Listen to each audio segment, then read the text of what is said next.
താന്ത്രിക ആചാരങ്ങളുമായും ആത്മീയ പരിവർത്തനവുമായും ബന്ധപ്പെട്ടിരിക്കുന്ന ഗണേശന്റെ അത്ര അറിയപ്പെടാത്തതും ഉഗ്രവുമായ ഒരു രൂപമാണ് അഘോര ഗണപതി.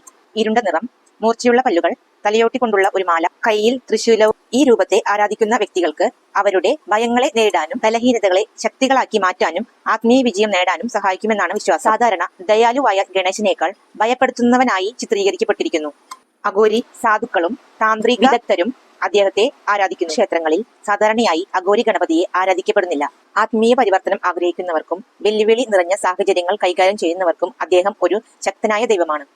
അഘോര ഗണപതിയെ ഉച്ഛിഷ്ട ഗണപതി എന്നും അറിയപ്പെടുന്നു. ഗണപതിയെ അഷ്ടവിനായകൻ എന്നും വിളിക്കാറുണ്ട്. അർത്ഥം ഇങ്ങനെയാണ്: വക്രതുണ്ടായ, വളഞ്ഞ തുമ്പിക്കൈ ഉള്ളവൻ; ഏകദന്തായ, ഏകദന്തമുള്ളവൻ; മഹോദര, വലിയ വയർ ഉള്ളവൻ; ഗജാനന, ആനമുഖമുള്ളവൻ; ലംബോദര, വലിയ വയറുള്ളവൻ; വികട, അസാധാരണമായ രൂപം; വിഘ്നരാജ, തടസ്സങ്ങളുടെ രാജാവ്; ധൂമ്രവർണ്ണൻ, പുക നിറഞ്ഞവൻ. അഷ്ടവിനായകനും അഘോരി ഗണപതിയും രണ്ട് അവതാരങ്ങളാണ്.